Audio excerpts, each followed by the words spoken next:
welcome back. I'm sorry it took me so long to make another video. I traveled back to Denver from Scotland and have been settling in, and it's been a whirlwind. I am so busy with projects, but I've been keeping up mostly on my social media as well as streaming regularly on my Twitch channel. So if you want to stay in touch with me, those are probably the best places. I will try to do more videos. Like I said, I wanted to do one per week. But anyways, let's get into this one. This is a mountain and lake painting. So it includes mountains, sky, a little bit of sky, and mainly a big reflection in a lake in front of the mountain. And I usually start this kind of painting off with a very light and super minimal sketch, just to block out some of the areas of darkness, highlights, and the mountain peaks, and maybe even a tiny bit of shape in the reflection of the water. And I'll speed it up a little since it took me a few minutes.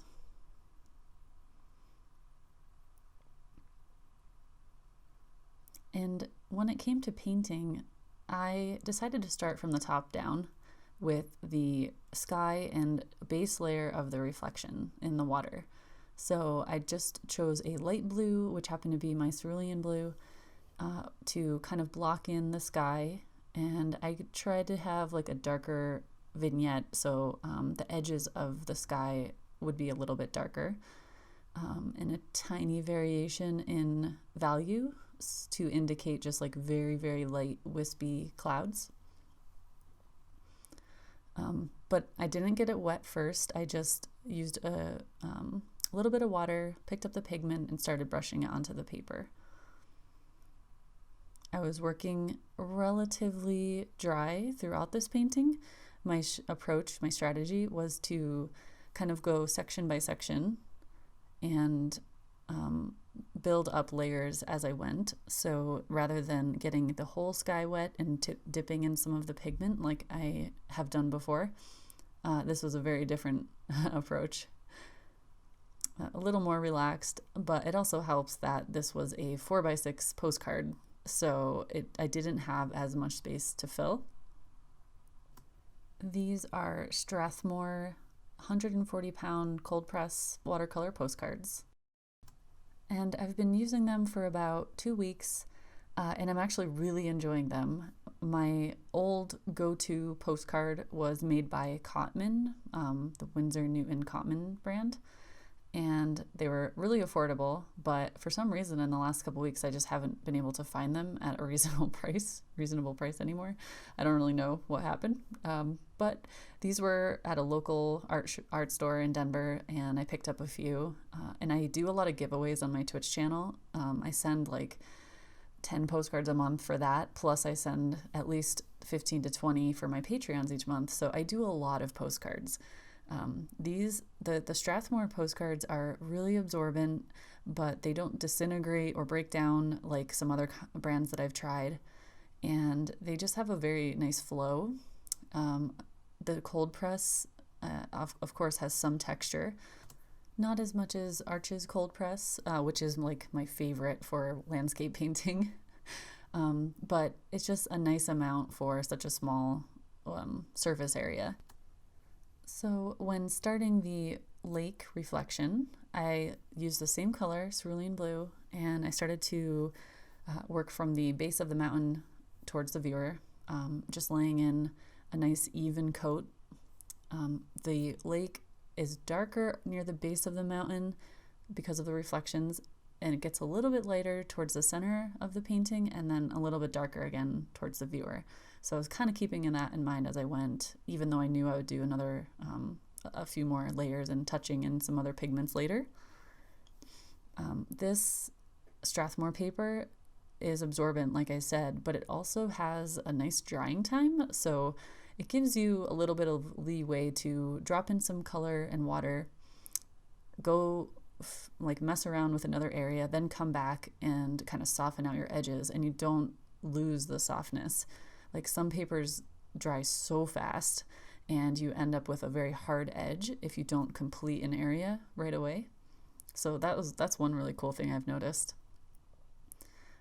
It just probably depends also on how much water you use. Like I said, I wasn't using a ton of water, but that's also an indication of how much time you have to work with it. One thing that I like to do when I'm working with reflections in water is vary the amount of hard details versus soft details.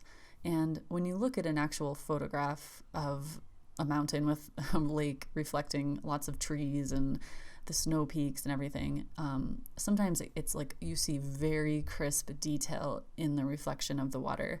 And that's awesome. And I think that works really great for photography. But when I'm translating that into a painting, I prefer to be a little more stylized and just kind of let the watercolor sing in its own way, to let the gradients happen naturally, to let pigments mix on the paper without as much help from me. I can direct the color and the amount of water, but giving the watercolor a chance to really shine and show its versatility is something I love about it. So when I was doing the reflections of the mountains, I wanted to keep them very minimal, almost just like blocks of color, really not indicating any of the texture of the mountain or even the bright white snow peak or snow-capped peaks. Later, I touched in a tiny bit of warmth on some of the peaks because the sun is shining on just the tips of the mountaintop. But for now, since the water was kind of wet, I wanted it all to kind of soften together. And that was not the focus of the painting. To me, the focus of the painting was the beautiful cascading mountains in the distance. And then later, you'll see I added a couple trees in the foreground. So it was the water, the reflection of the water was there to indicate depth of this overall scene, as well as just like the serenity of a crystal clear lake up in the mountains. Of course, there's like so many different ways to do reflections. You can work wet on wet or dry brush, and I kind of did a mixture of those two. So sometimes I'm touching in a little bit of pigment into wet areas and it kind of softens and blurs, and then other areas, like for instance when I was doing these trees, the water was pretty much dry, so I was coming back in with a dry brush and just adding a tiny bit of form to indicate the trees. And this is why it helps to sketch beforehand, because if I hadn't sketched, I wouldn't necessarily know where all my trees were going to be or my clumps of trees. So doing it first helps me when I'm doing the reflection. And that's another thing. Since this was a 4x6 postcard, it's very small. I'm using a really tiny brush. It's actually my Escoda number 8, so it's pretty good for details and small stuff. But as I'm painting these trees in the distance, obviously I can't paint every single tree. That would just be insane. So instead, we are indicating trees or big areas of trees and rocky cliff faces or snow piles just by laying in some more minimal shapes. And sometimes you can get a little bit detailed here and there, and you vary that. You kind of try to find a balance between detail and hard lines and contrast with the soft, blurry areas and minimal shapes. And in the end, the eye kind of like fills in the rest. So if this was a huge landscape, like if I was using my regular 9x12 or bigger size paper, I could get really detailed and it turns out more realistic. But when I'm doing a smaller study or like a postcard, I think you might as well just have fun with it and realize like you don't want to torture yourself into feeling like you have to capture every single cave or cliff face or clump of tree that you see in the photograph.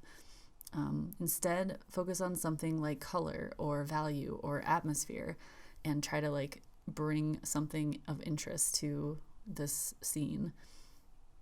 find your favorite part about your reference photo, or if you're out in the wild, like find your favorite view and maybe pick something that you want to focus on or bring to life in your painting. And I kind of went with color in this piece. I knew I wanted to have fun with it, so I was using purples and different blues, of course with the greens, and then later as I added in a little bit of warmth into this, the peaks of the mountain as well as the foreground rocks that you'll see, and just kind of had fun with it. Try to keep a balance of warm and cool, but if you like, this was kind of the end of the day sunset, so I was capturing a lot of the late day shadows on these mountains, so that's why I went with more bluish purple tones. And the best part is there isn't one right way to do it. This is your painting, this is you expressing yourself as an artist, and whether it's just a study or like a very detailed commission or whatever, you are the architect of your destiny, which I know sounds so corny, but that's okay. Sometimes corny is good. I'm just trying to reinforce the fact that you don't have to copy a reference photo exactly, or even if you're out in the wild, like paint everything you see as precisely as you see it in nature. I don't know about you, but I find paintings to be just fascinating when I can see the artist's hand at work in the painting, like when I can see a visible brush stroke or a really unique choice of color, maybe a limited color palette. That just fascinates me. And so I know that's rubbed off on me as an artist, and I tend to do that a lot in my work. And I mean, I also do realistic things, and they can be really fun sometimes, but I think what really brings me the most joy is just having that creative freedom and allowing myself to explore and experiment on the canvas. And in the end, my favorite paintings are a little more spontaneous, or maybe have big areas that really show that this is a painting. It's not a photograph, or it's not a hyper-realistic replica of something I see. This is a painting. Enjoy the colors, enjoy the textures, enjoy the brushstrokes. And wow, I just realized I was going off on a major tangent there. So back to the painting. Okay, so here we are laying in color into the mountains. As I said, these are kind of late day shadows, cooler shadows on the mountains. And I started off mostly with big areas of color, laying in like a larger area of blue and then touching in some darker blue or purple, knowing that later I was going to go back in and do some of the detail of the cliff face, like showing that it's a rocky cliff face with a dry brush technique after this dried. So I was working pretty slow, just kind of mountain to mountain. They have kind of a sunny side and a shadow side. The sun was coming from the top left, at least that's how I imagined it. So I knew on the right side of these peaks, I needed to indicate a little bit of a darker area to create the shadow, and as well as show the depth, show the mountains cascading off into the distance.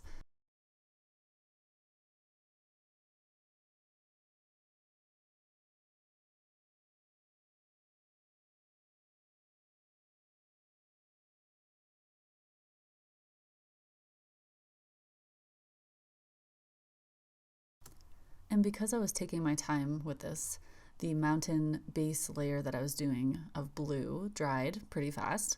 And so I was able to start adding detail as I went, which was kind of nice because it helped me just to maintain an overall balance to the value of the mountains, as well as decide where I want the major focus to be. And I didn't have to wait ages for the base layer to dry before I started doing these details. So that's not always possible, but in this case it was.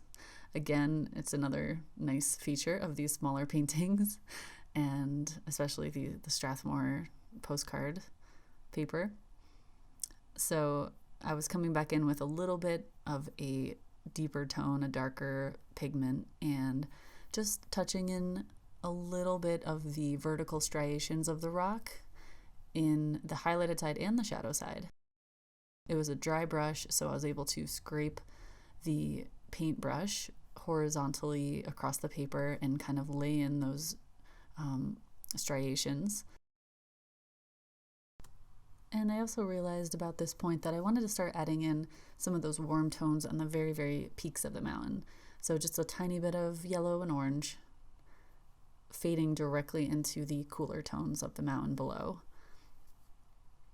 And it was kind of a lot of the same approach throughout the entire sequence of mountains. It was laying in a base color, kind of a mid-tone, and then coming back in with a little bit of darker value for the shadow areas, and then on top of that, a dry brush to indicate the rocky cliff faces, so a little bit of a hard line detail on top.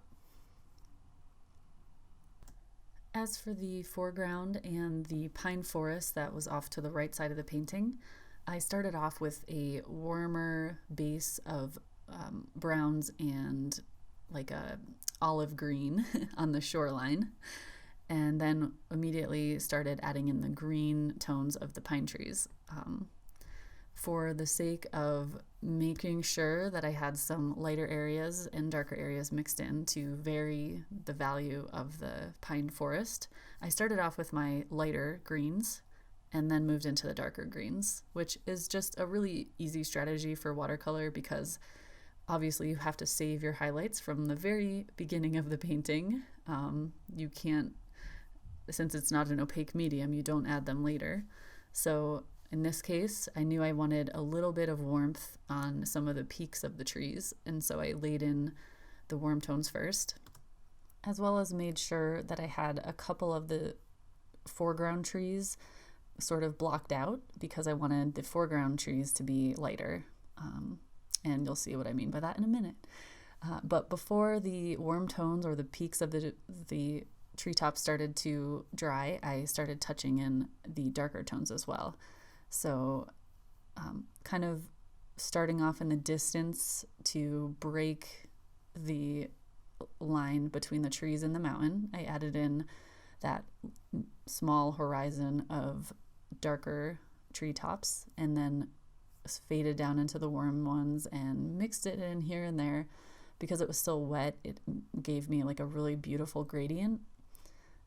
There were tiny, tiny areas of whiteness left in just as like little highlights on the trees, which aren't necessary. I could have used lighter pigment for those, but again, I was having fun with color and get a little stylized with brush strokes in this one. So when you see the final result, those little tiny areas of whiteness really pop and almost look like reflections on the trees or pine needles in the distance. So as I got closer to the foreground, I was doing longer brush strokes, vertical brush strokes, to indicate the length of the pine trees rather than just like little dabs of color. And I left some of the foreground trees just totally blank to really like make that contrast, make them pop. I knew I needed to add a little bit more shadow to the base area of the trees to indicate the break between the sandy shoreline and the tree and the actual forest itself. So I took a little bit of blue and touched in it around like the base of the tree trunks and in between some of those pine trees in the foreground. I could have used dark green as well, but I liked using the blue as my shadow for this particular scene. And I think I also realized I needed more warmth in the sandy shoreline because it kind of was just like blurring. It was like fading too much into the trees. So added a little more darkness in there along with some blue shadows, leaving a very, very white, basically an untouched line of whiteness along the shore, right where the water touches it, which I think made it, it's like one of my strategies for making the shoreline look really reflective and really pop, look almost like have some dimension to it. Just that tiny sliver of whiteness really makes a difference. If I had gone straight to the edge of the water with my shoreline with the sandy color or that the shadow color, it would have just blurred straight into the water surface. And so you wouldn't have that contrast and the strong indication of a shoreline there. At this point, I also realized I wanted to add a little more detail into the mountains, because the mountains and the shore, of course, were like the focus. So making sure they weren't too blurry or fading off into the distance too much. So coming back in with a dry brush and darker values, just touching in some hard lines, making sure that some areas just like really popped. As much as I was trying to keep a logistical approach to this painting and doing different sections one at a time, I definitely found myself, as usual, jumping around to all different areas. Like, ooh, I need some more trees here. Ooh, a little more darkness there. And that's just the way I work. I try to be disciplined sometimes and work section to section, especially if I have like a good strategy or a good reason for it. But yeah, I just slip sometimes. So now doing the foreground, I was balancing out the colors again, adding a little more warmth to not only like bring the eye back down to the foreground, but also make sure there was like a nice contrast between the really blue lake and the rocky forms that I was doing in the foreground, where two of the big trees were going to sit. So I kind of imagine the sun like barely peeking over the mountain, hitting these rocks, illuminating them, so you get a little bit of that warmth. And then I knew I could come back in and add some cooler tones into the shadows. For most of this painting, I used cobalt blue in my shadows. Cerulean was the lake and the sky color, a tiny bit in the mountains as well, but I really love cobalt as a shadow tone, and it mixes so beautifully with so many colors, especially greens and browns. I notice for landscapes, that's excellent. So I use it a lot in the shadows of a rock, or obviously I used it in the pine forest on the right side. In these rocks in the foreground, I started off with like a very blurry mid-tone mixed of brown and cobalt. And as that started to dry, started doing the tree trunk so that it would sort of bleed into the rocks, and again kind of playing with the variation of hard lines and soft lines. It's really nice to have a good mix of those so that your eye doesn't get like stuck on one spot in the painting, or one area isn't too distracting. And as the tree trunk was starting to dry, I added in some very rough pine branches.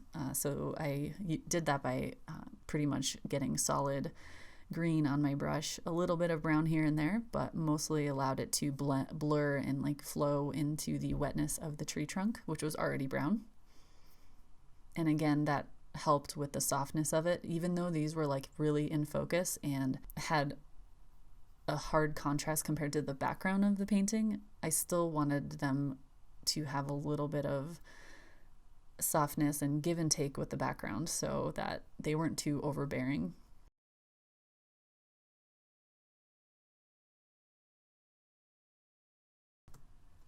And then as I finished those branches, I was able to come back down and add a little more of a hard line shadow to the rocks because those had dried by then.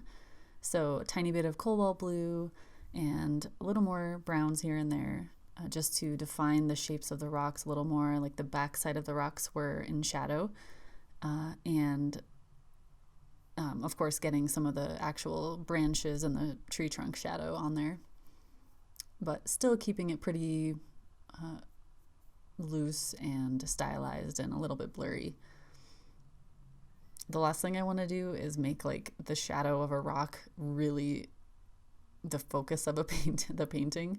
And I think I even realized the base of that one tree was a little too dark. It was a little too distracting. So I touched a little bit of water in and then dabbed my paper towel on it and took that up. At the very end of the painting, I take one look overall and just kind of gauge how much contrast I have, because I like a lot of contrast, but sometimes I want it to be a little softer. In this case, I felt like it was just right to add a tiny line of really, really dark indigo mixed with neutral tint to the shoreline to make it really stand out against the water, the surface of the water, and add a little more contrast in the very center of the painting just to continually bring the eye back there. The overall composition of the painting has a lot to do with where the eye flows. So having elements that sort of connect one area to the next, like the pine trees go from the bottom left, bring your eye upwards, then the cascading mountains bring it to the right, the pine trees and the shoreline bring your eye back down to the bottom right, and then kind of it wraps around. So just keeping that in mind as you go. You can do that with shape as well as color and value. So there's lots of layers to it, but again, that first sketch is where you can really make those choices, and then as you go, as you paint, you can sort of decide where you want to have the most contrast and how much variation you want in your color and such. So I hope you guys enjoyed this painting and my narration, even though I know I tend to ramble a little. But I just wanted to share my insight with you guys, and especially for anybody who's new to watercolor or landscape painting, just give a little bit of tips here and there to help you along your way. I hope I am able to do another video soon. This was really fun. This was just a 4x6 postcard, as I said, which are great for studies or gifts or giveaways or whatever. I highly recommend them. One thing I will say before I end is when you're taking the painter's tape off of your final piece, go really slow and pull it horizontally rather than vertically against the paper. It tends to tear less. I also usually like to wait until it's completely dry, like hours later, but I was kind of excited about it, so I took it off right away for some reason. So anyways, guys, until next time, keep painting and have fun.